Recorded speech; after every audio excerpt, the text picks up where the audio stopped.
Good morning.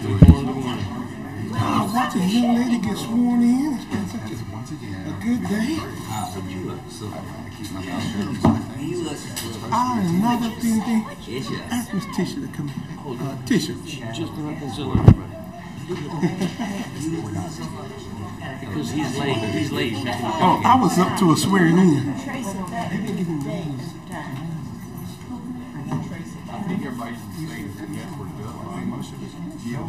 Yeah, and it was different.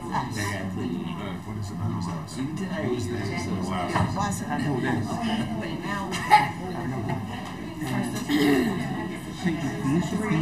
Have you got your agenda? Have you got your agenda back? All right. Yes. On your iPad? You need some help? Yeah, that's what I'm looking for. He'll look on mine. You want me to look at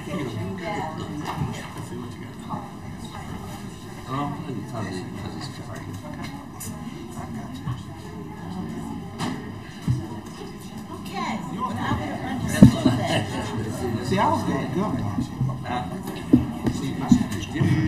I'm sorry.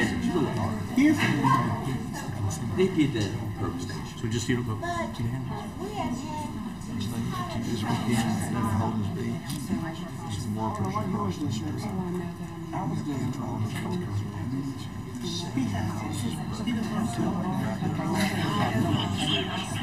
My guy's still in jail. It was not Cooper. No. He's still in jail. He comes up for either a plea or a trial. That's what I'm saying. Sometime in the middle of July. That's why I came up with that and I couldn't help It's a pretty good gig. You work across the street, and you kind of keep an eye on Actually, who's coming. he had the key to our place, gave it back to us when he's done with the inside work, and supposedly weren't doing the outside work, and had made a copy of it. That's what I told him. You got a number, so we can't help you on that. Marshall, you okay? Whoever gave you to But this is No, I didn't do that. keep doing that. Y'all about ready? Hit delete.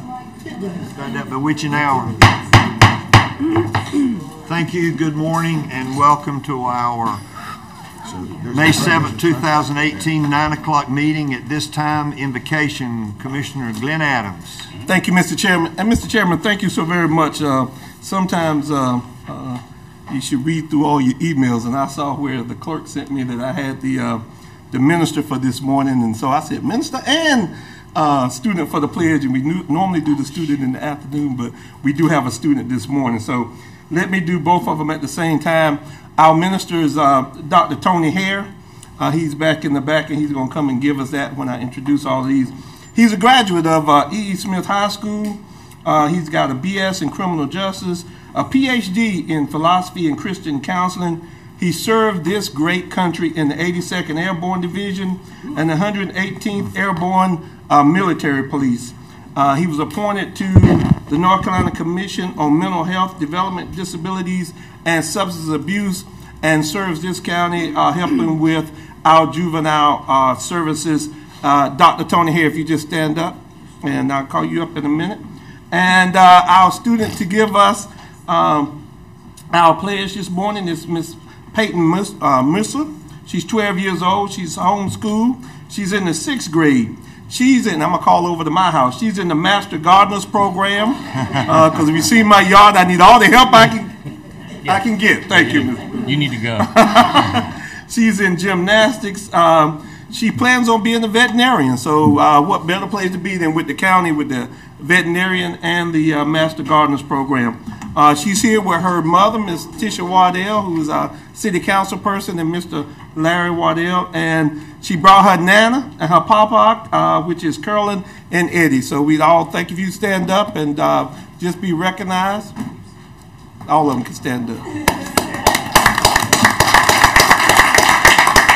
And Ms. Waddell's on the city council, and she serves somewhat the same district. She's actually my city council person in my district. So I'd ask Dr. Hare to come up and give us our invocation, followed by Peyton to do our pledge. And her father just came in, so stand up and raise your hand, and her sister, they're here. They want to make sure everybody's together.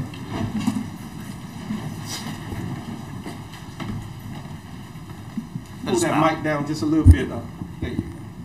Let us bow our heads in a word of prayer. The Heavenly Father, once again, we come into your throne of grace and mercy.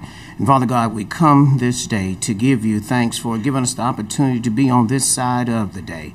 And Father, as we go about conducting the city's business today, we ask that you fill these leaders with all wisdom and understanding and might in the will of God, and that the decisions that are made today are according to your will. And God, that there is an example of leadership displayed in such a way that it goes throughout our entire city, and we change one another and those that we engage with in love. In Jesus' name I pray. Amen. Amen.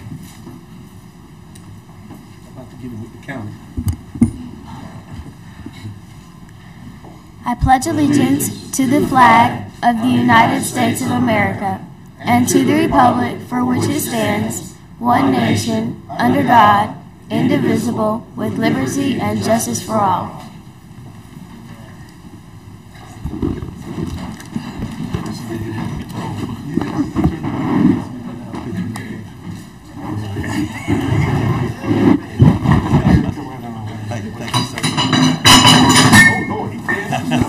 Can't let a preacher in the house. That was his.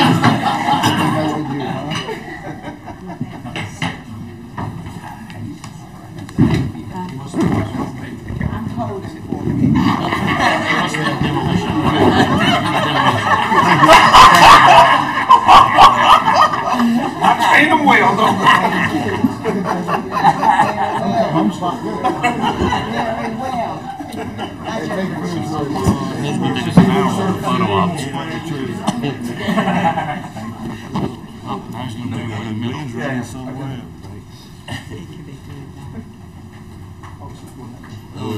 Too late, man. Hurry, take the picture. Hurry, he'll die. Hurry. He'll faint. That's all right. That's the best we're going to look all week.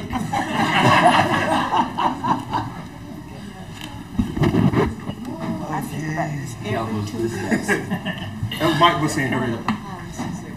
Thank you, Dr. Gay. I know you got somewhere else to be. We almost got it. Almost got it.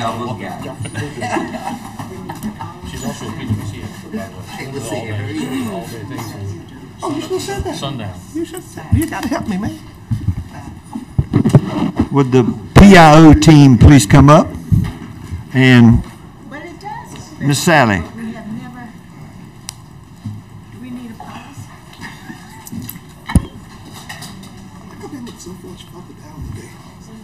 How we fix our chairs. The Public Information Office won 4. Second place, Excellence in Communications Awards from the North Carolina City and County Communicators on April 19th during the organization's annual conference in New Bern. The awards are second place in the instructional video category for the Love Me, Vaccinate Me video, which was part of a campaign created for animal control. Second place again in the printed publications posters or flyers category for the Love Me, Vaccinate Me posters. Second place in the communication technology digital signage programming category. And second place in the multi-platform campaign category for Cumberland alerts.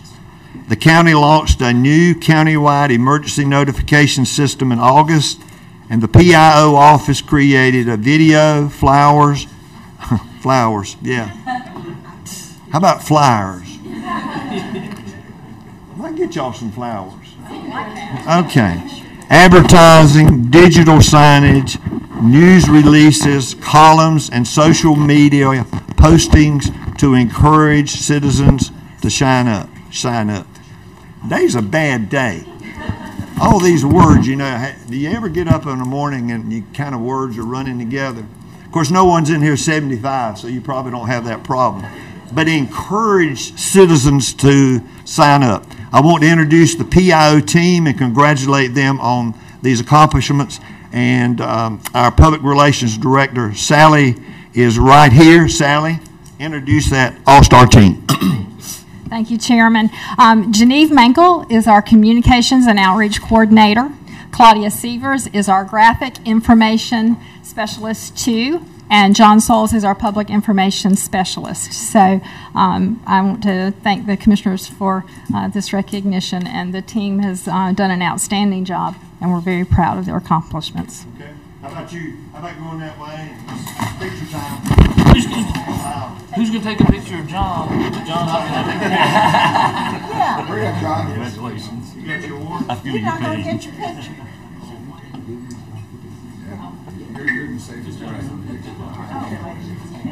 I forget.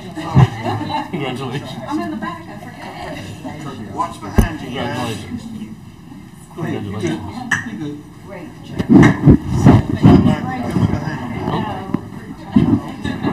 Gotcha. I swear I don't even know if they use that anymore. I'm gonna come try to walk and see if they do this. Slide down now. Then I'm gonna move it out. You can't see. Wait a minute, y'all need to slide just Down this way. right there. You go. There you go. Yeah, because y'all cut us out. Look. Kelly took that one. Hey, I don't know about that Some one. good pictures. I don't know about that. They wouldn't let her have a camera. See, you got the old guy talking about I got to be able to see. Good morning. Good morning. I tell you what, I was so excited coming in here today to be with my colleagues and working on county business and also making this presentation. And it's so well deserved. The Cumberland County Department of Social Services Director, Brenda Reed Jackson, was named the 2018 DSS Director of the Year by the North Carolina Association of County Directors of Social Services. Pause right here for Ms. Jackson to come forward.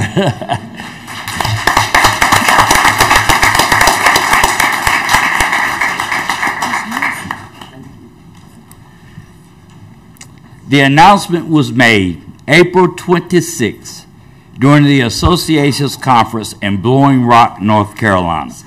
Ms. Jackson has over 30 years of experience as a social services leader. She was appointed Cumberland County DSS Director in 2008, and under her direction, DSS developed and implemented strategic goals focused on forward thinking, motivation, and I missed my spot. Implemented strategic goals focused on forward thinking, innovation, automation, and cutting-edge services delivery through collaborative work with customers, community partners, and employees. The association's media release said, Ms. Jackson's dedication, accomplishments, competencies, and pure passion for every aspect of the social services profession made her most deserving of this award.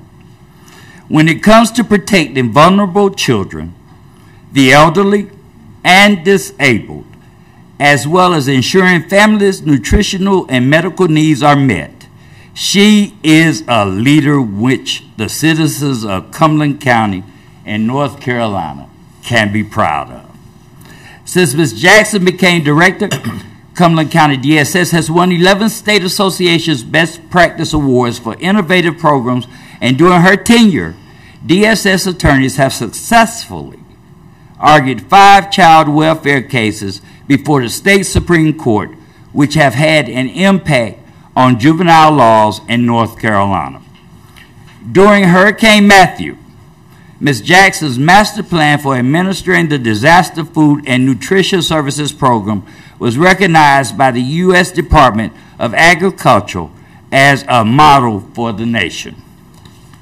During her tenure as president of the State Directors Association, she led the association through many challenges, especially those related to her regionalization of the social services system under the House Bill 630 and the evaluation of social services system North Carolina.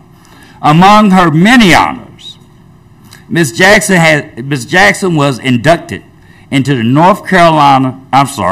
East Carolina University School of Social Work's Hall of Fame and received the Distinguished Alumni Award. Ladies and gentlemen, I present to you Miss Brenda Reed Jackson.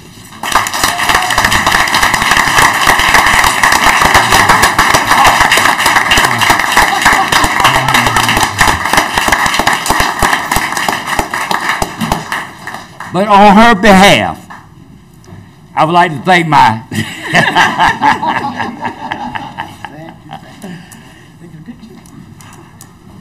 oh dear. Before we get up there again, be trying to jump on all the wait, whoa.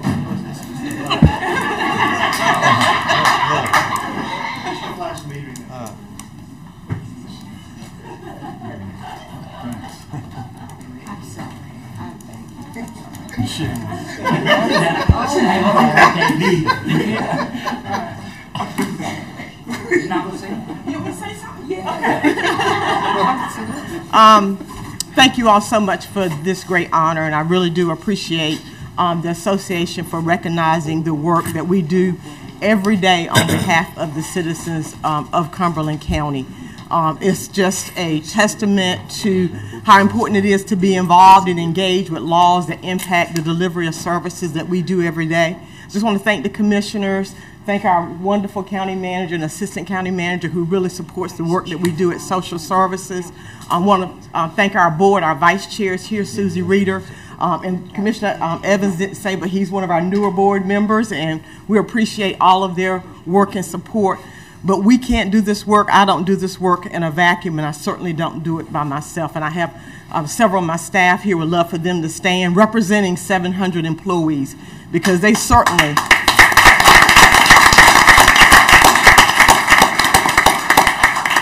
it's the staff who really do this work, and they're just the wind beneath my wings. And just thank you so much, and thanks to my family for all their support. So thank you so much. That was long.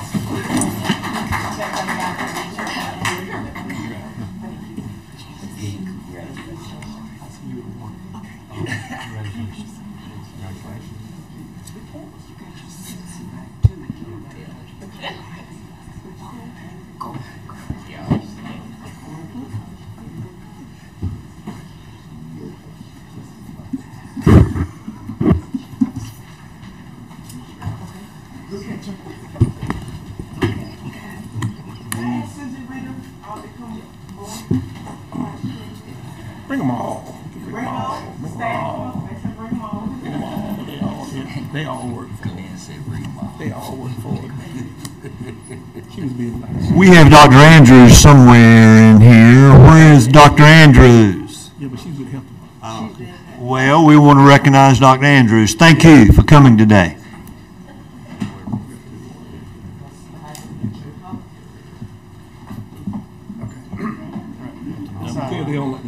Come on this side.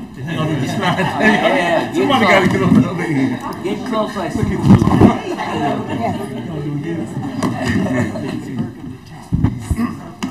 there we go. 1, 2, 3. Okay, trying to see Commissioner. There we go. Look up. Make sure I get a good shot here. Thank you. I think that'll work. Let me get a picture with the phone from. Whose phone?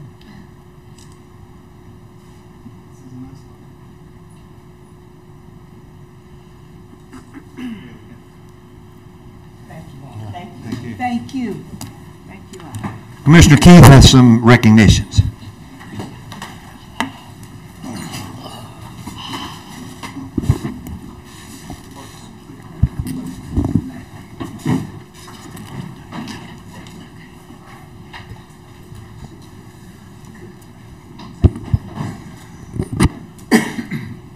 Good morning. Good morning. Thank you. Good morning. Good morning. Good morning. Ah, there we go. You know, watching these things going on today reminds me a little bit about what happened yesterday with Justify, Audible, my boy Jack. Everybody's jockeying for position over here like the Kentucky Derby on getting the pictures done. But today is a little bit of, it's a Groundhog Day of sorts, if you remember the movie. We're going to recognize today our financial staff. And the reason I'm telling you it's a Groundhog Day is because there is a pattern of professionalism and consistency and good accounting standards that happen in our department. And what that does is that allows us to continue to do the things that counties are supposed to do. And that is to continue to provide quality services while being fiscally responsible. And for those of you who don't know, that's our mission statement. Provide quality services while being fiscally responsible. Being fiscally responsible there is a direct correlation between that and the people that control our money, and or suggest to commissioners how we would spend our money, and they do a very good job with it. So today we're going to be recognizing our finance department, and specifically our finance director, Ms. Vicki Evans, for excellence in financial reporting. The Government and Finance Officers Association of the United States and Canada has awarded Cumberland County the Certified Achievement for Excellence in Financial Reporting for the comprehensive annual report period for fiscal year 2017. Now that may sound like a lot, and it is a lot. It's the highest award that's out there for local government accounting, but I think the most impressive part is when I talk about Groundhog Day. This is the 28th year in a row that we have done that. I'm willing to bet that it probably goes back to, how long have you been with us, Amy? 28 years. Now you can see, and of course, and every time Amy was here, she would give credit to the staff, which is much deserved. And with Melissa, she gave credit to the staff, and Vicki, I'm sure you're going to do the same, because we have a great staff. We have a lot of faces that have been here a long time that provide us consistencies, and we appreciate every one of you. So at this time, I'd like to call up Vicki to accept this award on behalf of the commissioners and all the citizens of Cumberland County. See all these little dots here? These are like all the years. They couldn't afford new plaques for everything, so they just give us another dot. It's like, come over here. Okay? So, presented to our finance department and staff for a certificate of achievement for excellence in financial reporting.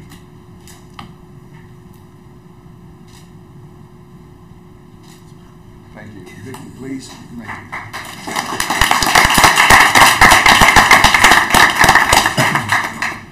And Commissioner Keefe is exactly right.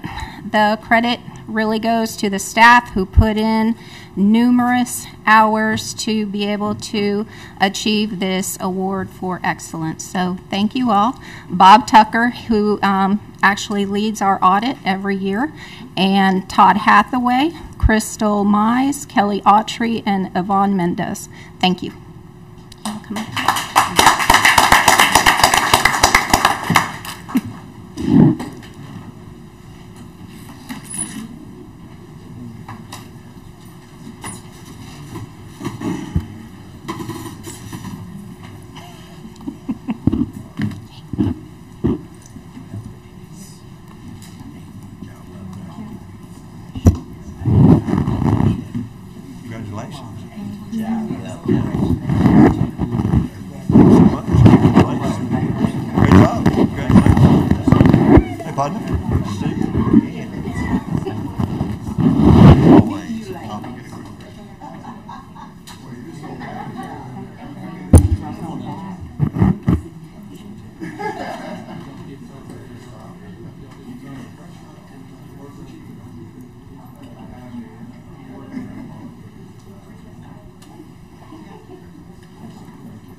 Oh, no, you gotta get your picture taken.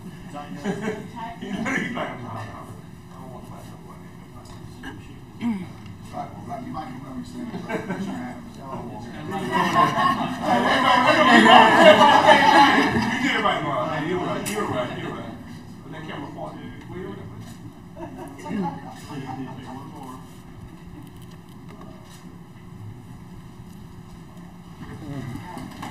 you.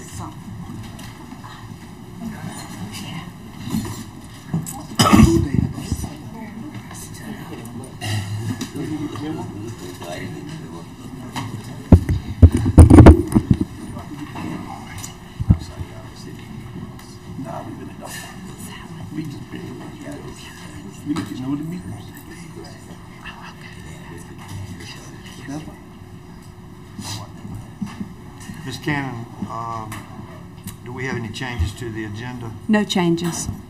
Need a motion and a second for approval. So moved. Second. We have a motion and a second. All those in favor? Unanimous. Okay. Consent agenda. Chairman, I move for approval. Second.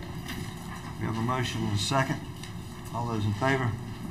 Voting in favor, Commissioners Faircloth, Keefe, Council, Chairman Lancaster, Commissioners Adams and Evans. Voting in opposition, Commissioner Booth. Okay, that gets us down to items of business.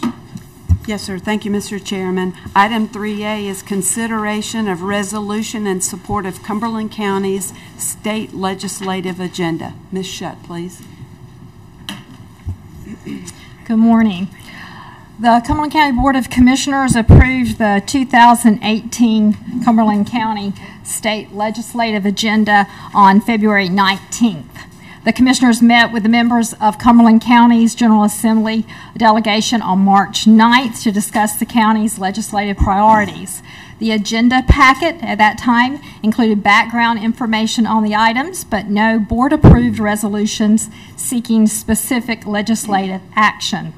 The General Assembly reconvenes May 16th for the short session.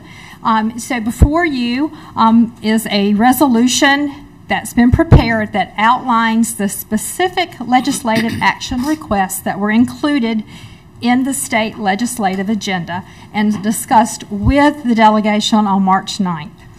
So a resolution in your agenda packets goes over those items. It includes funding for water expansion in Gen X contaminated areas, support endeavors to determine health impact and accountability, amend the food and beverage tax to repeal sunset and expand uses, amend local occupancy tax to allow county to operate under House guidelines, flexibility for Article 43 sales tax to be used for public safety, support for federal legislation allowing sales tax collection on online transactions, and a request for the state reports to specify taxes on goods versus those for services.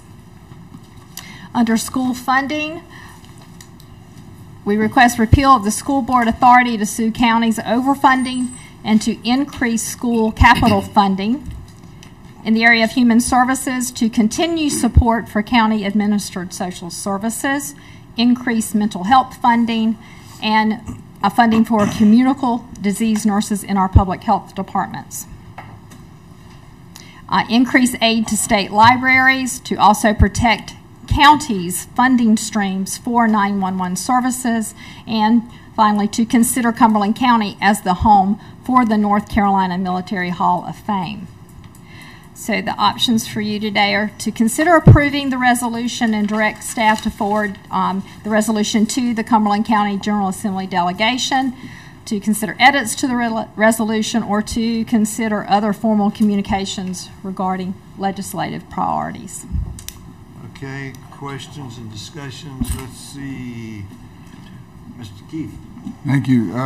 Mr. Chair, I'd like to make a motion. We accept the resolution as stated. Okay. Second. Well, I've got, Mr. Chairman and Mr. Keefe, he and I talked last night, and I would look to edit, and I would tell this board, it said amend the local occupancy tax to allow the county to operate under House guidelines. And I may have heard something different, but I was sitting in the room when the delegation spoke, and the delegation was, from my guide, was not to send this up to the legislature, that it would not come back the way that we wanted it to. I think Representative Lucas basically said, do not send it up. I think Representative Floyd said, I wouldn't support it, but if a bill came out that he would attach the Martin Luther King to it, but that in the beginning not to send it, but if it did, that's what would happen. And then I listened to Representative Soka that says nothing good comes up when you send these local bills. Look at PwC and the city of Fayetteville, and he would not recommend, from my understanding. That was my gist from that. So I know that the motion's on the floor. I cannot support that motion if it has to amend the local occupancy tax, and I would ask this board to that we were all sitting in the room, everybody has what they heard, but I would not be in support of that resolution with that amendment to amend the local occupancy tax, and would ask that it be taken out, and that if this doesn't pass, that we do a motion including everything but the local occupancy tax. Okay. I see Commissioner Evans and then Commissioner Booth. Thank you, Mr. Chair, and I believe I was sitting in that meeting as well, and to echo the same thing that Commissioner Adams said, I believe I heard the same thing, and I think that when we meet with our legislative body, is also to tell them or to give them information of our concerns, as well as to listen to them, because that's their job in Raleigh. And their advice to us was that not to send that resolution up regarding the occupancy tax, because it would go nowhere. And I think that it would be, a terrible thing to have it to go up and not pass because we didn't listen. So I'm totally in agreement with Commissioner Adams. Okay, Commissioner Booth? I agree with Commissioner Adams' summary. I think that's exactly what was said, was that in an honest give and take, I think Representative Lucas said that he was not in favor of it. I think that Floyd said that if we were going to get something locally here, he would like to attach something that was near and dear to him, and that was additional funding for the local MLK issues here in Fayetteville. And Soka basically said, like you said, you never know what's going to happen when you ask us to look at something. So my mother always said, you never know what you can get unless you ask. We've poured over time over this and looked it over, and as a group sent it in there as one of our resolutions, told them to draw it up. We know for sure we're not going to get the change if it's not in there. That's 100% way of not doing it. But we don't know what they'll do getting up there, how it can be tweaked. It can be just dropped. They can take the 7 or 8 items and just immediately take their pen, all of them get together at lunch and go, nice. They did a real good job, send us 6 good ideas and cross out the 7. If that's what they want to do, that's also their job. But at least there's a whole lot of haggling and tweaking and changing between asking for something and it actually going into law. So to at least get it out on the table. Aren't we like the only county in the state that has this little provision? Is this the one? On the board makeup, yes. On the what? On the board makeup, how the board is made up. Yeah. So we're deviating. We're the only county in the state that deviates in this progression. So I don't know why we don't want to just get in line with everybody else. And you know, like I said, it's something we got together, we put together, directed staff to do it, met with them, and they gave us their initial blush that half of them, 1 was not in favor of it, 2 were considering it. In fact, I think I said that right after Representative Floyd said that he would attach local issue with the Martin Luther King thing, that he swayed me. I'd be in favor of doing that. We don't fund from a county-wise level a lot of local issues, and that MLK issue should be one that we should look at. And if the money's redirected or attached to the bill, that's something we should welcome back, not fear. It shouldn't be a reason we shouldn't send it up there. So I'd be in favor of sending it and see what happens. Commissioner Evans. Thank you, Mr. Chair. You know, yes, Representative Floyd did talk about the MLK being a part of that package, but that's something that should have been done a long time ago. It should. The thing is, first of all, let me ask this, Madam Manager. Yes, sir. Has this been sent up before about the occupancy tax, and if so, what was the results? There were several years ago, we did make an attempt to make a change in the occupancy tax and that bill, and there was no action taken. When you said several years ago, how many years approximately? I believe 3. 3 years ago. Okay, we just did this, and it was rejected. And we had our legislative body to come before us, the ones that came before us, and told us that it wouldn't be in our best interest to send it to them again. And so we're doing the same thing, and by being the only one, as one of our commissioners said, that we shouldn't be the only one, or we should follow suit as other counties. There's a whole bunch of things that we have not followed suit with other counties in.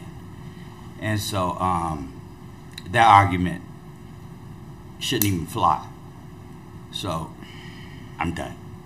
Commissioner Keith. Thank you.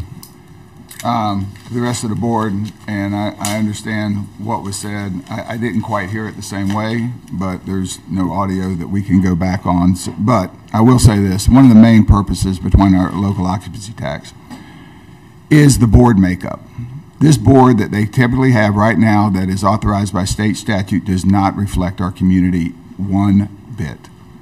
It is a 7-member board that is a very exclusive board made up of only hotel owners, and basically only hotel owners, a majority of them, and it continues to not bring forward things that enhance tourism in our community. The idea of a local occupancy tax has been in place for over 18 years. Of 162 local occupancy tax bills in the legislature, ours is the most restrictive, and Cumberland County, to be able to use for its citizens, only retains 3% of that money, and we have no authority over any other part of taxpayer money. I would suggest that a board be made up that better reflects our community. And like Commissioner Booth, the original intent of the resolution specifically talks about the Martin Luther King Park and how consideration would be given to them. Since the day that that was signed, not one penny of local occupancy tax has ever gone to the Martin Luther King Park.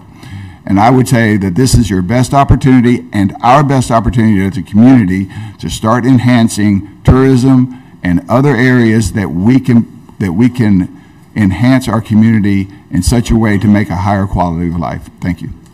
All right. Commissioner Adams and then Commissioner Council.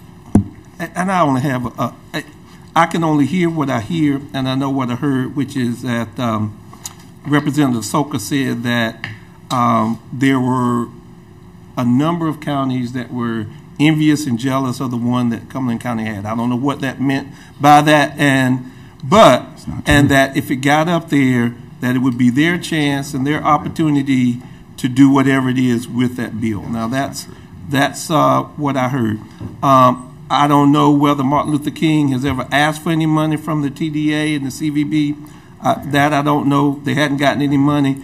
That may be something that they need to rectify, but this is not the way to do it in terms of listening to the delegation. I think that's why we have a breakfast, is to have conversation, and out of that conversation, after you hear what the conversation is, you come back and then you decide what is applicable based upon that conversation. So again, I would ask that this bill be, this motion be defeated and a second motion be made after that. Commissioner Council. I really wish that we had done this at another time. Anything that we send that is not unanimous to our delegation is not going to pass. It's not going anywhere. We all remember what happened 3 years ago whenever we tried to get something done. I also heard the legislators tell me again that there were a lot of counties that were waiting for this bill to come. But if we are not unanimous, if this board is not unanimous, and I remember the morning that the vote was going to be held, and I remember that one of us campaigned actively against what we had sent up and what we had voted unanimously to send, and it failed. So I'm almost back to the point where we need to see what we agree on. I don't know whether we need to vote on them one by one or not. But if we defeat this, it's not going anywhere. And I remember that way. A lot of things I forget, but I'll never forget that day when we thought we had it going on. Commissioner Booth, and then Yeah, Commissioner Adams again. Yeah, I don't know how the vote's going to go, but I think, well, I'm real proud of this board right now for this moment, and I think Martin Luther King would be real proud. Mr. Keefe and I are here are advocating some way to try to get more money for the MLK Park. So I think that shows a lot of how well the diversity and how well the community is here in Cumberland County. So however the vote goes, I've just been excited about this discussion. And Mr. Chairman, to Commissioner Council's belief, I think the resolution it needs to go up because we've got these other things in there. This motion I can't support, but I would in turn support a motion after that. I would make a motion that we send everything except for that, and I think that would be in line of what the delegation says. And I don't think anybody here is opposed to Martin Luther King getting any money. It's just that this is not the proper venue at this particular point in time to do it.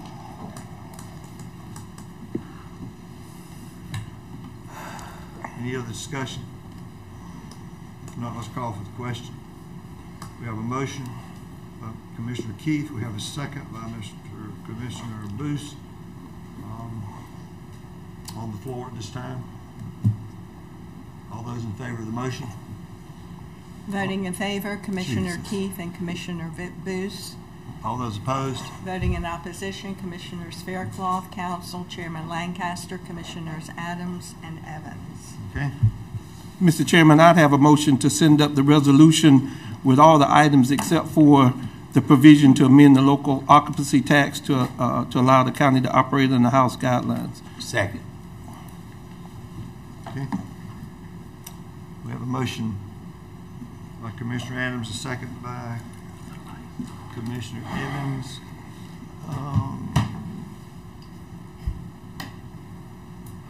Any further discussion? If not, we'll call for the vote. All those in favor of the motion? Voting in favor, Commissioner Faircloth, Council, Chairman Lancaster, Commissioner Booth, Commissioner Adams, and Commissioner Evans. Voting in opposition, Commissioner Keefe.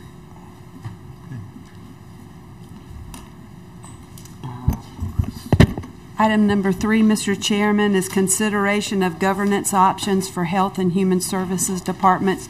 As you know, this was an item that we actually discussed last year as we developed the budget for fiscal year 2018. Since that time, there has been a very deliberate process of decision-making and gathering information, and today is an opportunity to have some additional information and a recap from Mr. Holder and to have some discussion about the direction of the options related to governance. And so I'd ask Mr. Holder to give us a recap of that process. Mr. Holder, we have some guests in the back. Would you recognize them, please, and have them stand, I think? Certainly. From the Department of Public Health, from our Board of Health, we have Dr.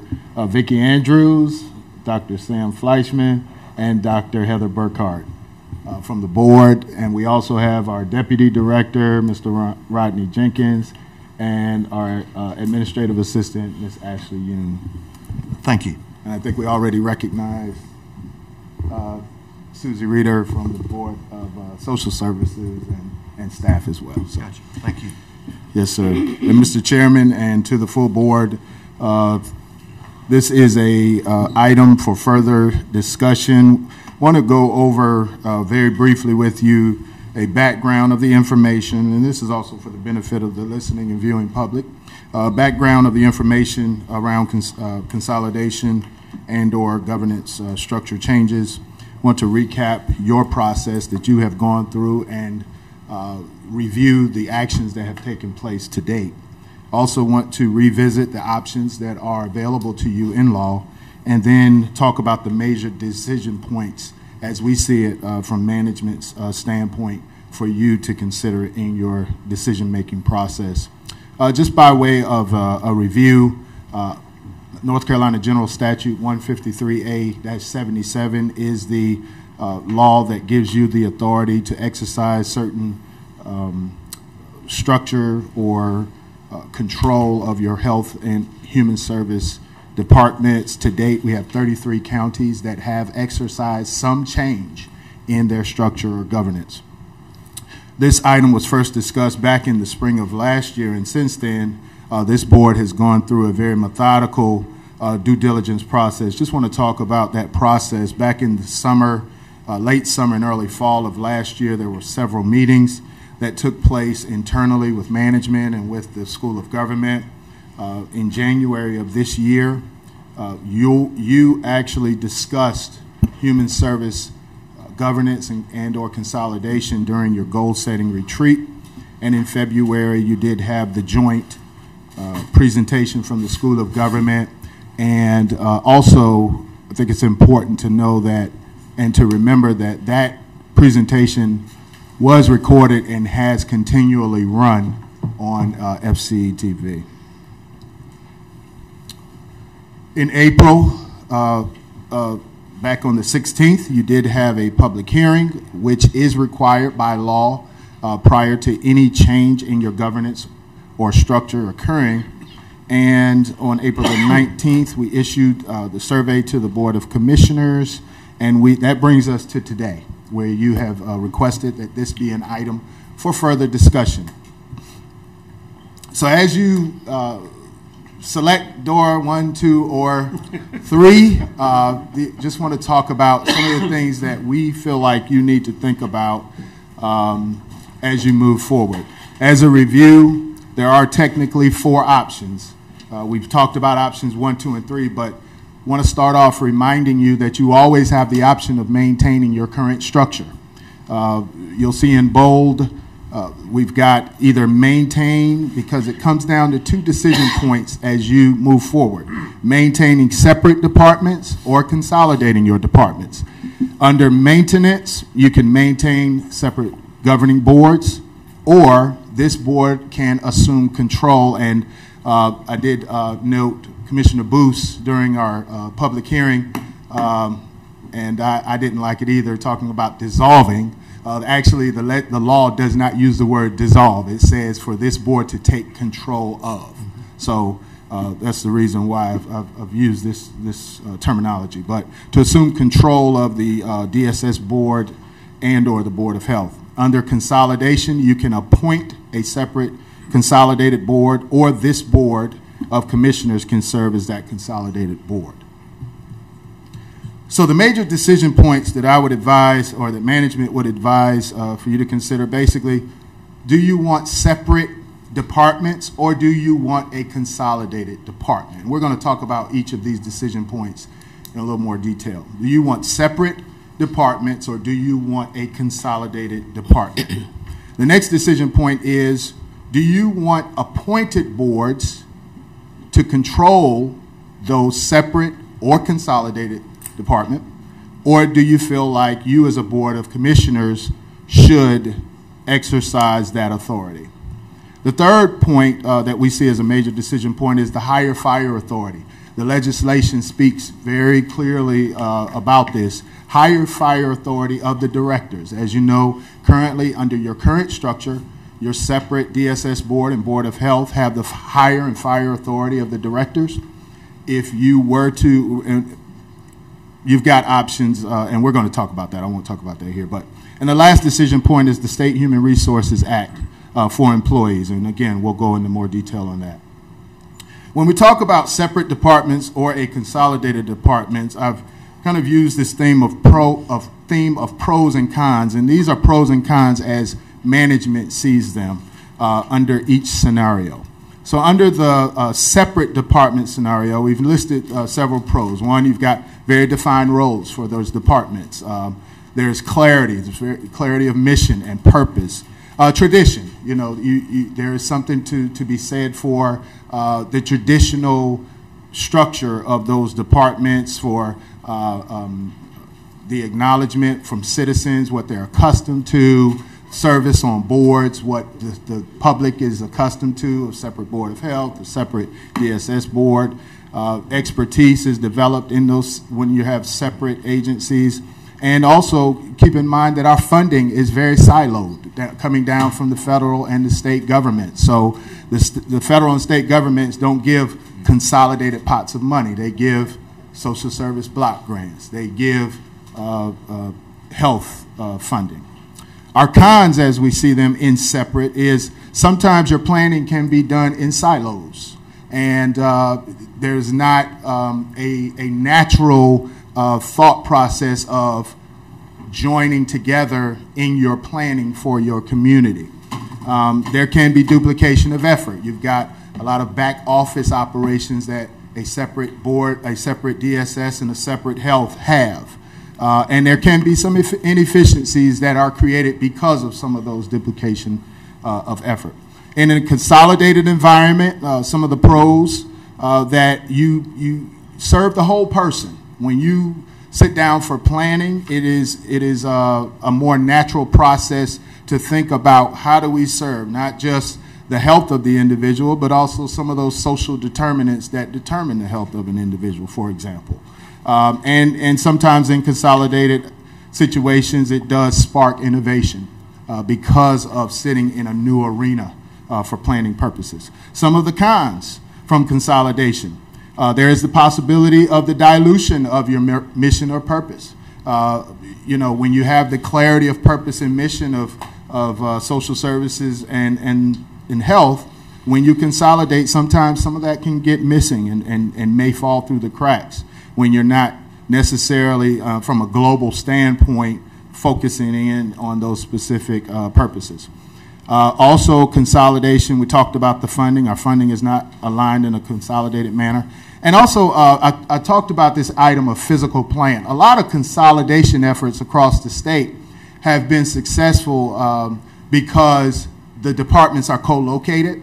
Although we are on the same campus for DSS and public health, for example, but we don't have the same door, so to speak, physical door. So although you could create, you know, phone centers for telephone traffic, but for physical traffic, you'd still currently, under your current situation, you'd have separate doors for DSS and public health, for example.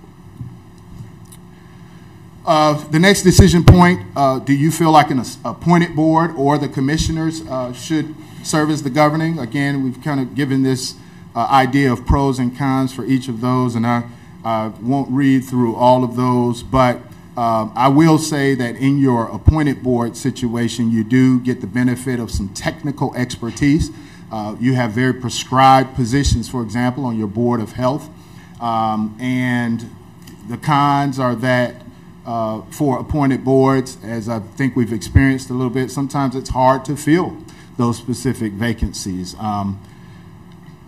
Commissioners being the board, we've got pros and cons listed here. You do have ultimate accountability and liability also. I didn't put liability, but the fact that you do assume liability for both of these departments, regardless of the structure, is definitely something that this board should take into consideration. And then the cons, it would create additional administrative duties for this board, meetings, committees, etc. Also, public perception. I'll put this up here, this idea that if you are looking to recruit, for example, and we talked about if you were to assume responsibility for, say, the Board of Health, then you still have to recruit for a health advisory committee. And there could be some question about, okay, well, if the board didn't feel like we should have a Board of Health, then how would they feel about a health advisory committee? And you'd still need to recruit those same professionals and those very prescriptive credentials to fill those slots, even on a health advisory committee. Hire fire authority of directors. Again, the law speaks very explicitly about this. It was also expressed in your survey. Who should have the hire and fire authority? And that is one of the decision points that this board needs to make. Should it be the separate governing boards, you as a board of county commissioners? And then the other two options are the county manager with advice and consent of an appointed board, or the county manager with advice and consent of you as a consolidated board. State Human Resource Act, we've talked about this. What I will say is that one of the major decision points for this board is whether you leave those employees of your Department of Social Services and Public Health under the State Human Resource Act or not.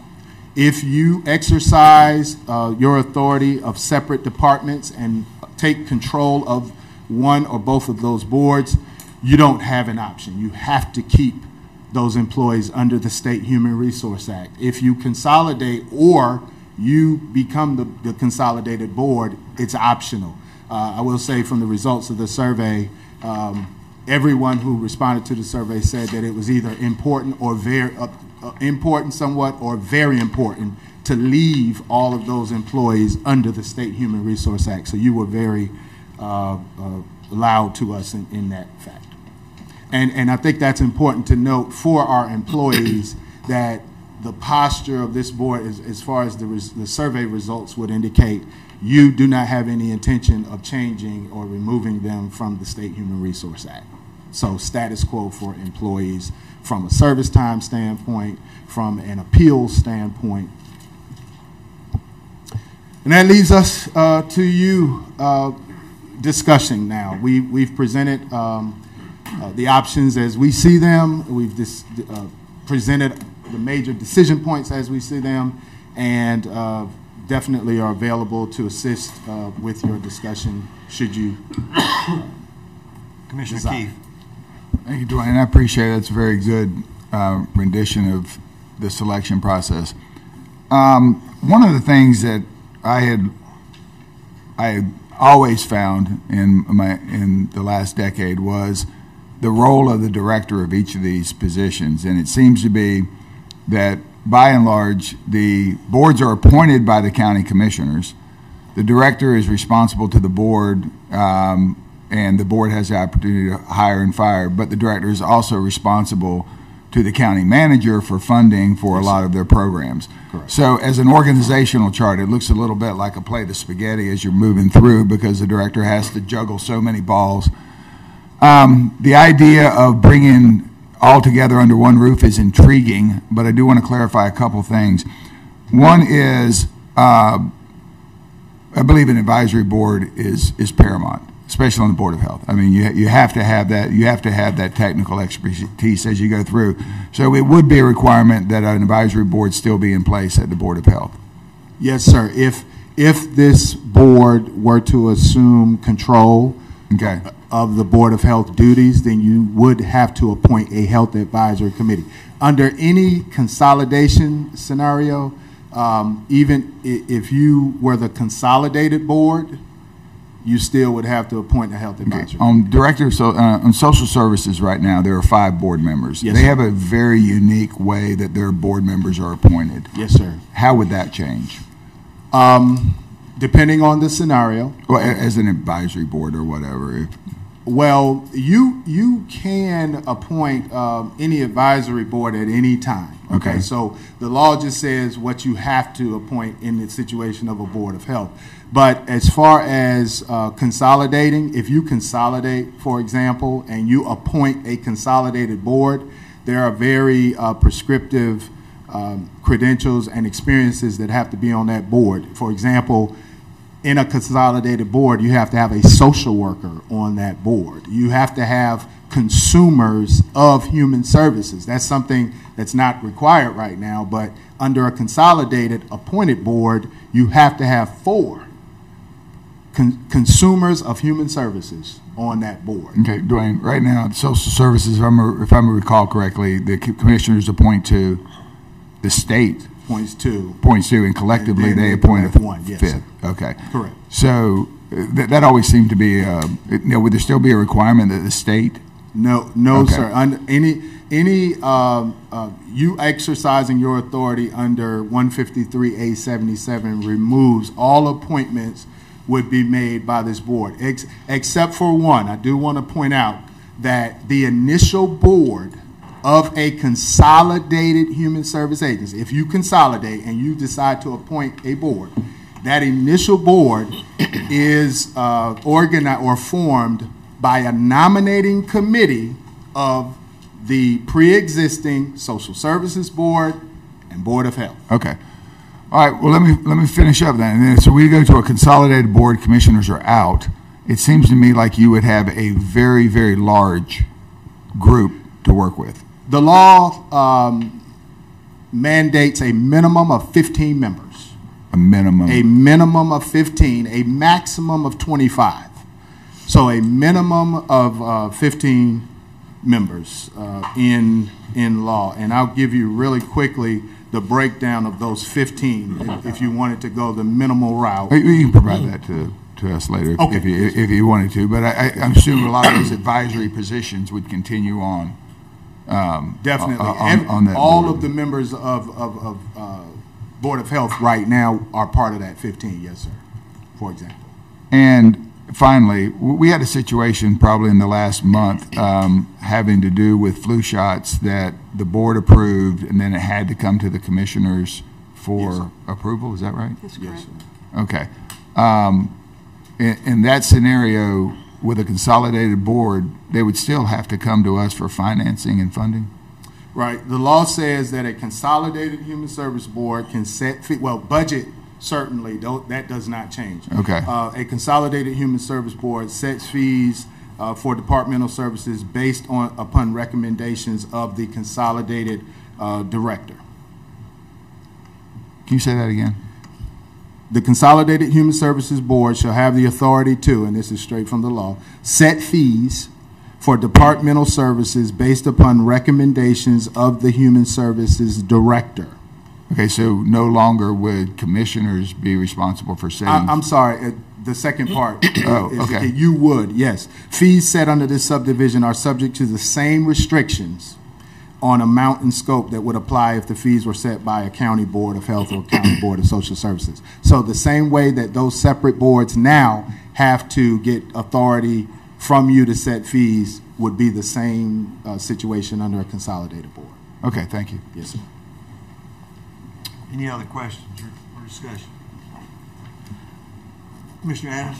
Thank you, Mr. Chairman. Mr. Chairman, I will tell you, a year ago, it might have been doing budget or before those budgets, I was one of the ones that was talking about, one of the commissioners talking about consolidation. I was moving that way. I thought it was the way to go.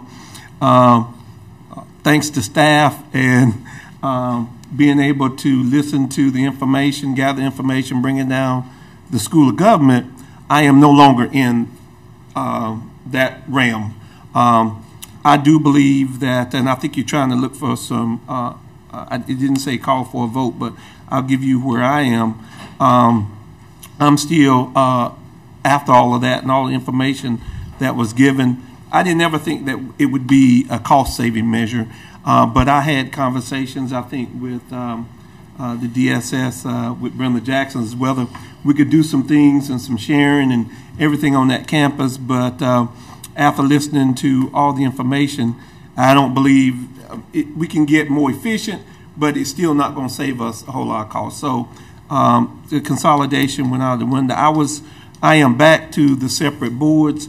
I will tell you that the separate board, but I would look at giving the manager the ability to hire and fire with the consent of the Board of Commissioners. And so that's kind of where I think that answers most of the questions that you had in front of you. Just giving you some kind of idea of where I had, and I think for us as a board to give staff so they don't have to spend an inordinate amount of time I think we do need to at some point today decide which way we're going, if nothing else, whether separate or consolidated, because it will save a whole lot of time and energy in terms of that. And so that's... Commissioner, if yes. I can, none of the options for consideration allow you to achieve what you just desired. I can't do what I want to do. I'm sorry. Hey, that's what I found out when I got on this board a long time ago. No, sir. All right. So to do what I want to do, you would like for the county manager to have hire fire with the with the advice and consent of whom? The commissioners. Okay, that can only be accomplished under option 2. On this PowerPoint, it would be under the second bullet or under the fourth bullet. Which is maintain separate DSS and public health? That's the one you're talking about? Yes, but you would have to assume control of those boards. Meaning that we'd become the board? Correct. Oh, see, I guess I misunderstood what consumer control was. I mean, yes, sir. I thought they would be there and we'd just be over the, okay. Yes, so sir. now I have to Assume go back control and means relook at everything you become I was the thinking. board. All right, I got you. But let me think for a minute. I'll move on to somebody else. Okay, I do. I'm sure all commissioners and we are. I just like to let you folks know from the Department of Public Health acknowledging the letter that you sent each of us. So thank you, Commissioner Council, and then Commissioner Booth. We had a very successful retreat where the Board of Health was very explicit in thinking that we should maintain separate DSS and public health. And I've had members of DSS also say the same thing. What I want is, I don't know, do we say open communications between the manager and both boards? Or what? I look at the amount of time and the facts that we have certain perks, what is it called? Oh, certain members that are under the State Human Resource Act, and they want to remain there, and I would too. I would also. But I need a compromise somewhere. I look at a consolidated board. It is very hard for us to get a quorum for some boards now. And if we go to a consolidated board, where's the quorum coming from? Right. It would under your minimum participation, it would be 8 of the 15. No. Would constitute a quorum. That's not going to work. And with the complexity of the problems and the differences of the problems, I don't see that we can divide the time equally for health or social services. I predated you. I didn't follow you. That's right. I predated you in thinking that maybe that would be a solution. But I have come to know, to realize that that is not a solution for this board, the Social Services Board, and for the Board of Health. In fact, in my opinion, it would do more harm than good at this point. So, where am I going? She with me, right? No, I we both kind of don't know. Your argument would be for the first bullet. What you said, Jim? I think option 2. We have a hand basket. Pass me that stick that's up under your feet, please. She's quoting a famous comedian. I know, but I'm hitting him.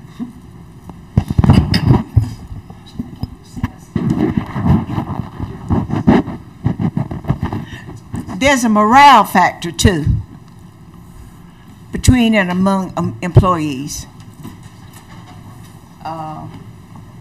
And we've got people trying to do their job with a big cloud of chocolate hanging over, waiting for it to fall. Okay? So we need to make a decision. I am intimately aware of that cloud. We need to make I happen to be one of them. Yes, ma'am. And I'm ready if we can make it legal. While we're waiting on the cloud, Commissioner Bruce, your comments. I think maybe we're at least at a point, if I understand it, that I don't think anyone's interested in any form of consolidation. No. All right, we can. Wait a minute. Okay. How can you say that? Well, I'm still in this cloud. Y'all been down there talking, so okay, Mr. Booth, Commissioner Booth. Yeah, I don't have a preconceived notion. I haven't been to the meetings of either one of them. I haven't spoken to you except for in the presentations on here because I've been waiting for I'm ready to take this this presentation. Yes, So I don't know if I should have come by earlier or something and tried to save you from doing it now this morning, but I appreciate your fresh eyes on it. That I think was a bigger blessing than you've been a bigger blessing than we thought. But, at the time you came in, then to also inherit a lot of these new positions that were making you assistant this and deputy director of that and new in charge of that. So I appreciate your fresh perspective on it. In your observation of just coming into town, but with the same kind of background from another county, do you have a recommendation? I really don't of my own. I mean, I would draw my recommendations based on your feedback. I will say that your survey results did have a theme, and some of the discussion that's taking place, I understand you want to kind of fit and customize it to the local need, and that's what you should be able to do. But the law restricts you to have to select one of those slots. I mean, I heard the hire and fire authority of the director, for example. That desire dictates certain of these options. And I agreed with Glenn on that, and that's why I told him I was going to follow up with this. If we do two, maintain separate, assume control of both, that doesn't mean everybody goes home, because none of us fits any of those categories of what are required on those positions. So control means we just either appoint the people that are there to stay in the slots they're in, or no, sir. Pick You a new become number. the governing board of the separate departments, and you appoint a health advisory committee. Nope. Okay, the health advisory committee. Yes, sir. What are those duties? The same as what they're doing now? They're similar. There are several that you can delegate to the health advisory committee, several duties, but there are some that you have to retain as a governing board. Because of the health department accreditation standards, there are certain things that the governing board has to do, and then there's a smaller subset that can be delegated. Some of the more day-to-day responsibilities can be delegated to the health advisory committee. So, but we could take maintain separate, have control, but control just be a checkpoint. It wouldn't require one of us to go become a nurse or a dentist. No, sir. You would not have to fulfill those responsibilities. Okay, so the advisory board could still be they the have same people there. Yes, sir. They have to fulfill those responsibilities. But after they have their advice, instead of it just being done, the checkpoint would be the 7 of us. Correct. Yes, sir. So maintain the 2 of them. Maintain the 2, instead of calling them the Board of Health, it'd be the Board of Health Advisory Board. But same people, same positions. Yes, sir. And we would just have something in there for like issues that are near and dear to some of us. Like, I think this would have gotten Mr. Evans information on the testing results a whole long time ago. If he had known that was coming up on board meetings by it being the agenda being sent to us and us having approval of it, that'd have been something that he could have nipped potentially months, years ago. Well, right. And again, you would still have to meet as a board of health. For example, if you assume responsibility of the health, you would still have to have regular meetings. As a board of health, there are certain rules and regulations that an advisory committee cannot implement and cannot enforce. That enforcement responsibility would be with you. So the buck stops here. The buck would stop with the Board of Commissioners. But you're gonna have a meeting. Yeah. What are the required meetings? Are there statutory required meetings?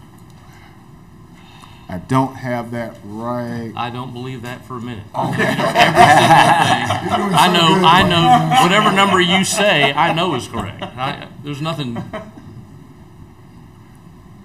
Required number of Board of Health meetings. Probably to the tune of about 10. More important is budget. Definitely have to receive a lot of accreditation requirements, which is excessive. Sure.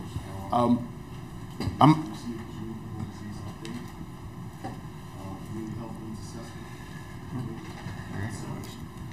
I would have to get back with you on Okay, the that's fine. prescribed My number. final question would be, number 2, maintain them separate, keep the same boards, and they just get a different title. They're an advisory board.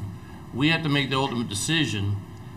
That number 2, that's not for life, is it? Like if we review this and it's been tweaked 5, 7, 9 months down the road, and we're all happy with whatever it was that we thought was needing lube over here and needing this boxcar deleted from the train, we could then come back, have a meeting like this and say, we're now designating the Advisory Board of Health as the Board of Health again. This isn't a lifetime commitment. This isn't a marriage, is it? You could do that. It is done by resolution. Okay. And obviously public hearing before any resolution. All right. Now, in hearing that, we heard Mr. Adams leaning, and he has a part of part 2 there. I've got a bigger part of part 2. Do you tell me and Mr. Adams what's wrong with doing that with no time deadline as far as the county commissioners being the control of the DSS Board of Health and Board of Department of Social Services month to month until further notice? What you tell, you did a pros and cons of each one, but what would be the pros and cons of that? One of the things that I would see, I would say is an outcome of the very direct stance, for example, that your Board of Health took coming out of their retreat.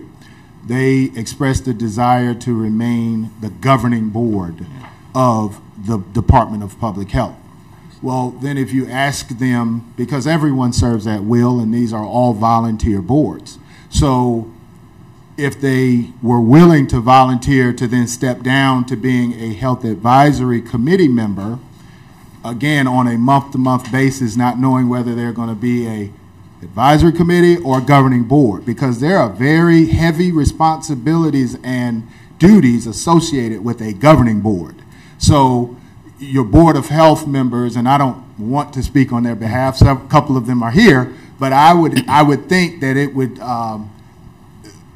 maybe not be the most desirable to know whether they are operating as a health advisory that a couple of months from now might be asked to step up to be a governing board again, or are they on a trial period as a governing board and then be relegated to an advisory committee. And then with that kind of fluid environment as well, you're also trying to recruit, because these aren't lifetime appointments. You're continually trying to feed your recruitment pool as well. And so even in your recruitment, you'd have to think about, are you recruiting people for an advisory board position or a governing board position?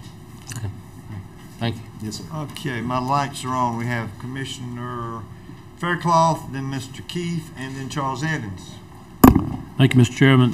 What happened to Mr.? Sorry. What happened to Mr.? Mister. Yeah. Commissioner? Could you just recognize Mr. Chair? Okay, yes. Commissioner Faircloth? I have a couple of points. One was answered when Mr. Booth asked if we could unwind this, if we did this, because I was thinking that we would not want to enter into a long-term solution if we're just trying to solve short-term problems, and we definitely got some short-term problems as I see it. The other point regarding that was that no matter who's in charge down there, I don't care if you got the best director in the world, I don't care if you got the most prominent people, and we do, by the way, have very prominent people on our Board of Health. It always, if there's a problem, if the train jumps off the track in any way, it comes back to these 7 people right here. That's who catches it. And so we can delegate all the authority in the world if we have any, and we still have the responsibility. So from that standpoint, but I didn't want to get into a long-term solution that would be very difficult to unwind if what we're looking at is short-term problems. The other issue as all of us know, and we got Dr. Sam Flashman back there. He is the chief medical officer of our fine institution, Cape Fear Valley Hospital, and every time we go to any kind of conference and we go for the purpose of learning, the thing that's drilled into our head is that things are changing. The National Medical Services model and the way we get reimbursed at Cape Fear Valley, whether we like it or not, we're driven by Medicare, we're driven by Medicaid, and the insurance companies are going to follow suit with whatever Medicare and Medicaid do. So to get paid as a healthcare provider in this county, whether you're a private physician or whether you're a large institution with, you think, some clout, you're going to get paid to keep people out of the hospital. You're going to get paid to keep, well, you're going to get paid, period, $1 amount, and you can keep them in the hospital or you can keep them out. If you keep them in, you're going to burn through your dollars pretty quick. So bottom line is the role of healthcare is changing from being responsible for sick care to being responsible for community health. Yeah. So I see the health department as having, or potentially having, an integral role to play in keeping people well in this community.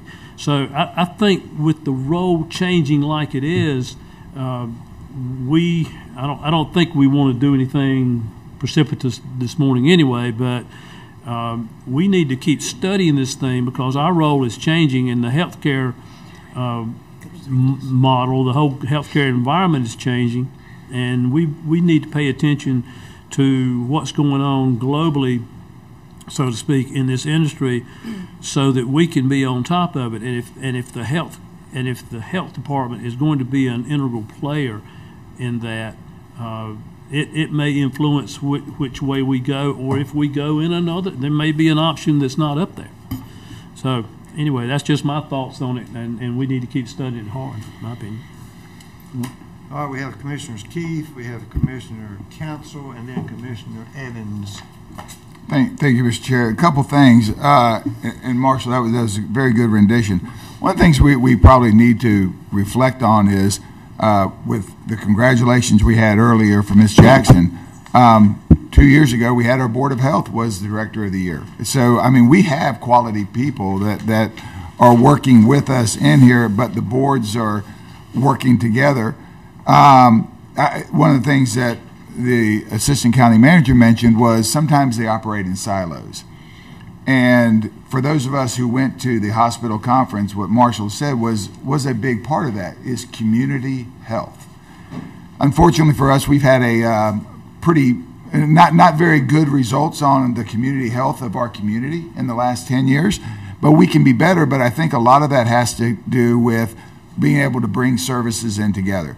Every one of us also sit on the hospital board. We are involved with the court system. We are involved with the school system. We are involved in the financial side of it, and of course with DSS and the public health, but also veteran services and some other things.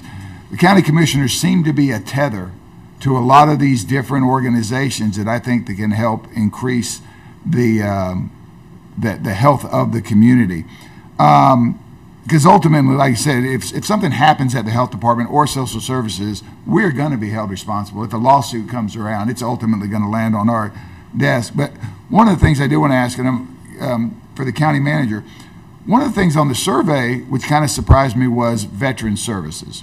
Well, there was a talk at one time about possibly veteran services being included in this.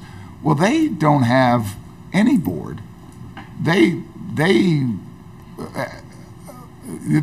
How does that work now if there's an issue with veteran services? They do have a Veterans Council that serves in an advisory capacity. Correct. But they do not have they do not have any governing responsibility. Is this the Cumberland County Veterans Council? It is called the Cumberland County Veterans Council, but it is not a council that's appointed or right. by you. They're in 501c3, right? Correct. Mm-hmm. Yeah, well, I mean, that doesn't seem to be a board that would direct them how to operate, does it? No, they serve as an advocate and work in coordination of other services and that type of thing. Well, I would hope, and I've made no decision. I just say everything's on the table, and I'm liking to get the information that we had. But community health is important. Much of that health can be helped at the health department. It can be helped possibly at our hospital system. I think that there needs to be more handshaking and less silos. To me, a silo is not a center of excellence. It's sometimes they operate independently, and you may not know what's happening in the next silo, and what it's doing is inconveniencing the citizen a lot of times. And I will say that, and I can't speak for efforts that have been done prior. I know that there has been a continual effort to work across those lines, and certainly since I've been here, I've seen that effort and have helped to also kind of shepherd and encourage some of that as well. Again, and that's not something that's been met with any opposition. As a matter of fact, both departments have been very open to that environment. They want to work together. I think they see the value in working across lines. Unfortunately, because of funding situations and laws, there are certain situations where you can't work across those lines. But we are definitely trying to work across as much as possible. And Dwayne, the only thing I would say on that, excuse me, Mr. Chairman, is we should not lock ourselves into a box that we're only talking about Board of Health and Social Services. So many of these same people are affected in the court system. You know, our detention center is full of individuals who use public health services. They are. And Department of Social Services for medical reasons, for substance abuse reasons. So we have to have an all-encompassing community health plan together that can't be regulated just to the Board of Health or just the services or just those two organizations by themselves. Right. To truly make a difference, we have to bring everybody in together to include education. Thank you. Yes, sir. Commissioner Council, to be followed by Commissioner Evans. I am very heartened by this healthy discussion that has been a concern of mine for about 4 years now. However, how are we going to hire a health director when we are busy sitting on a razor blade here with so many ifs? We're going to do this, we're going to do that. How are we going to be effective for our community with employees who don't know which way we're going to go? And how many of us are willing to spend a minimum of 4 extra hours a month in meetings? You are. You quit the other board. Because we were going to consolidate. Jimmy. I heard this morning somebody say that I'm not coming to any more meetings. I said, okay. Then that negates this discussion. But we've got to make a decision, and the only decision I see at this point is separate governing boards. The first thing our Board of Health said, issue a position statement on governance and recruit for a permanent health director. How many months, Madam Manager, has it been since we have had a permanent health director? It's we're going on 12 months. All right. So we're in limbo. And I don't think anybody here is, with the difficulty we have with getting quorum sometimes, is willing to make a commitment and stick to it that this is what we're going to do going forward. So why don't we make a list of our concerns with the county manager's recommendation and with yours and go forward? How are we going to hire somebody? How are we going to recruit? You can't recruit. Brenda might decide that she's sick of this and decide to leave, and we have 2 positions open. We've got to make a decision. And there's no simplistic one. But I keep hearing I don't have any more time for other meetings. And serving on this board is fast becoming, as Board of Commissioners, is fast becoming a full-time job. There are so many issues that if you study all of them, your plate won't take salt and pepper, because there are so many issues just coming to us. I'm thinking about the bag of chocolate now, looming over the Board of Commissioners. And if I could, Commissioner County, obviously you're aware that I wear 2 hats. I know. But with my... How long can you do it? Well, not very long, but See? not very good for very long. I'll put it like that. With my health department hat, I will say that I do feel the need for some permanency. The Department of Public Health needs permanency. They need direction. I think the staff have been very resilient, given the amount of time that there has been such a question mark. But I would also just remind the board that a recruitment process could take months. It could take another 6 months just to even recruit for another health director. So the delay in any decision-making process, just keep in mind that also delays the recruitment of a permanent director.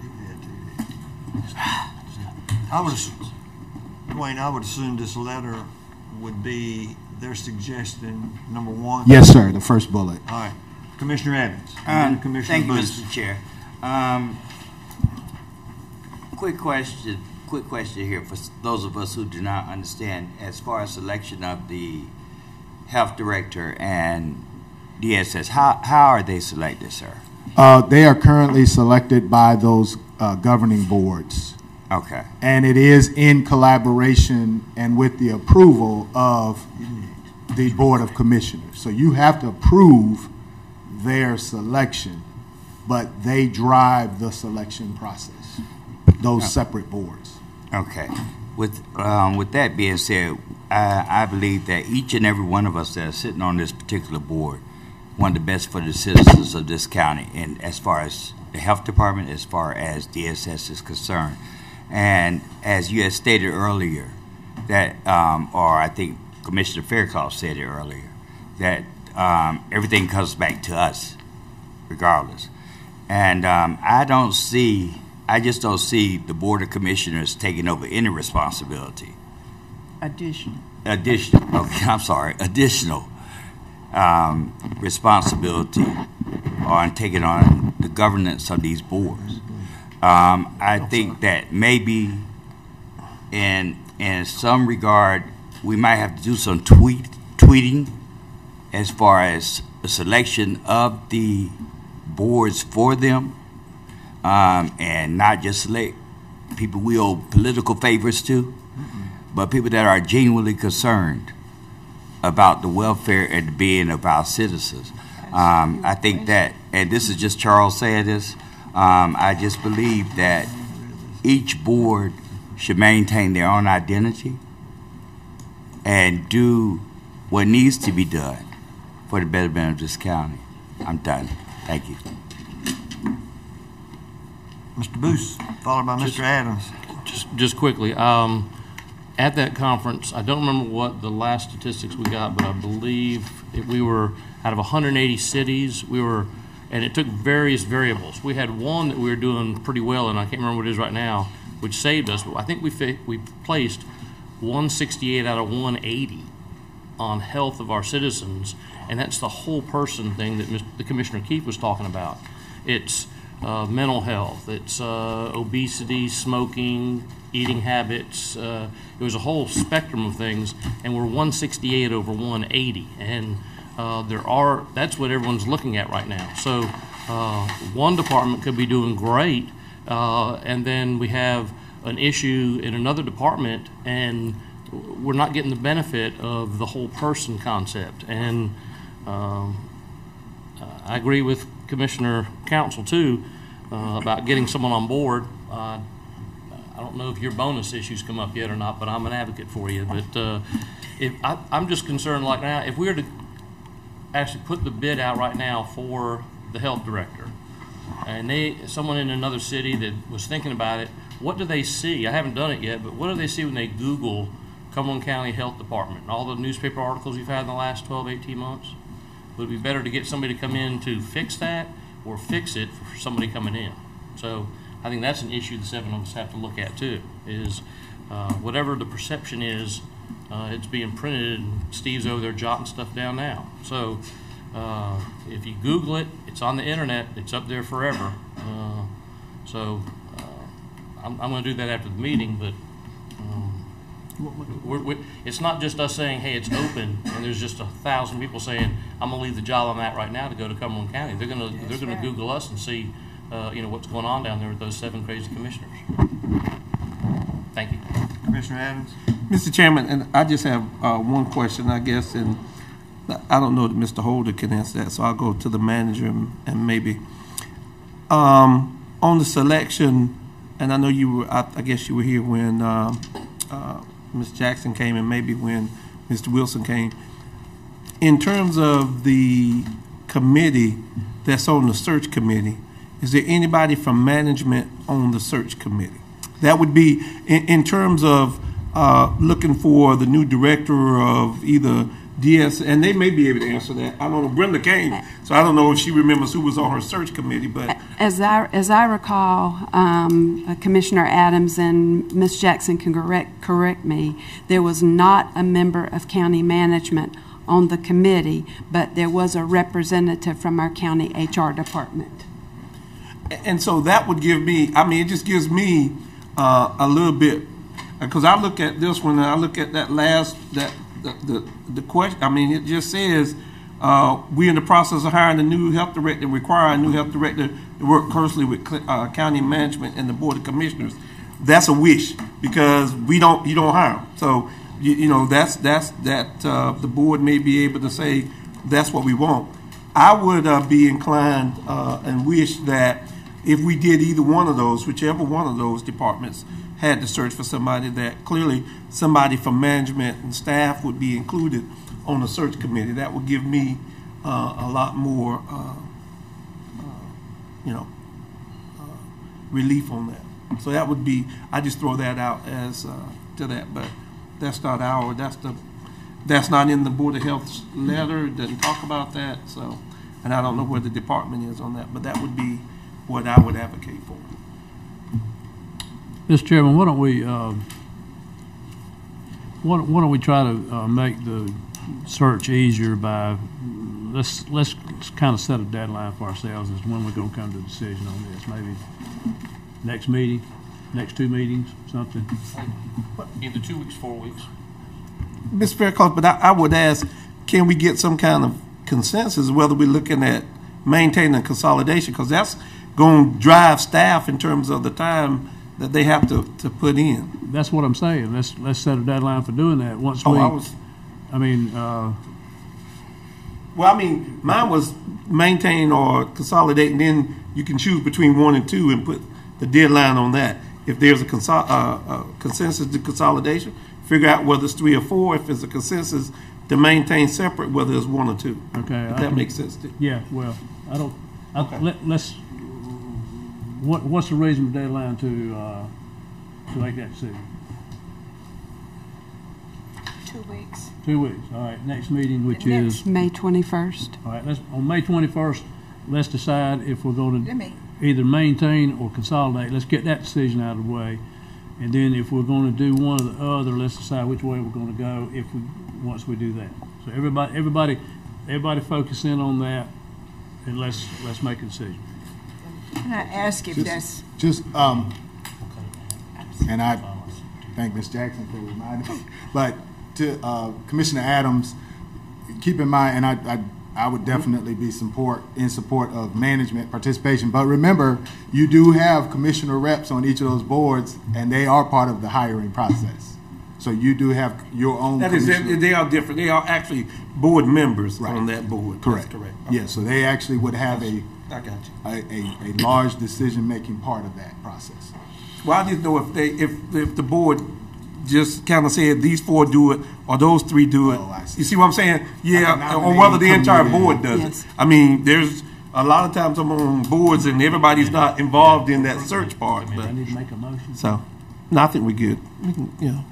Commissioner Faircloth, you have a motion. Yes, I would move that this board set the next meeting, May 21st, as our deadline to make this decision. Second. We have a motion and a second. Do we have any discussion? If not, call for your vote. All those in favor? Voting in favor, Commissioners Faircloth, Keefe, Chairman Lancaster, Commissioners Booth, Adams. It's unanimous. Is it unanimous? She had the wrong hand up. I was still thinking. I'm sorry. No comment. Mr. Thank Chairman. you. Thank you. Mr. Can we ask Mr. Chairman My light would live. that's a long meeting? That be put very early on the agenda? Can we put it early on the agenda?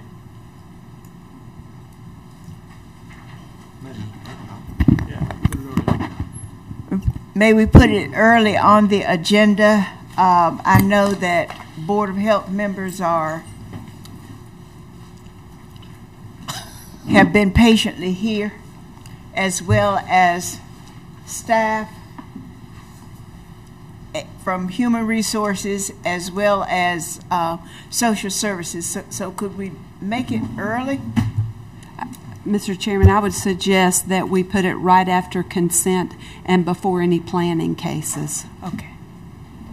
I'd be satisfied. Thank you. Yes. Mr. Chairman, I know we're about to the end of our agenda, or going to closed session or whatever. I did want the board to recognize Ms. Belinda Wilkerson, who is here from the Library Board of Trustees. She is here today. She's one of our newest trustee members. We are at nominations at this point in time. The Joint Appearance Commission, we have 2 vacancies. We need some nominations. Where are they? I just closed it down.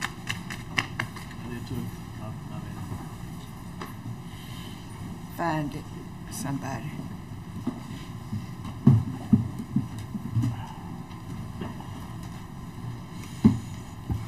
Oh, I can't get it up. Oh, y'all trying to get to the... No, I'm sorry. I can do it, Mr. Chairman. I would nominate Mr. Christopher Davis. That was a recommendation from the Joint Appearance Board. And Lataria, Latara Ray. She completed her first term and she's eligible for reappointment. She indicated she would like to be appointed for a second term. Those would be the 2 nominations. Okay, thank you. Item number 6 is closed session pursuant to NCGS 143-31811A3. So moved, Mr. Chairman. Second. Motion and a second. All those in favor? Unanimous. We're in closed session. Thank you.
out of closed session. Motion to come out second.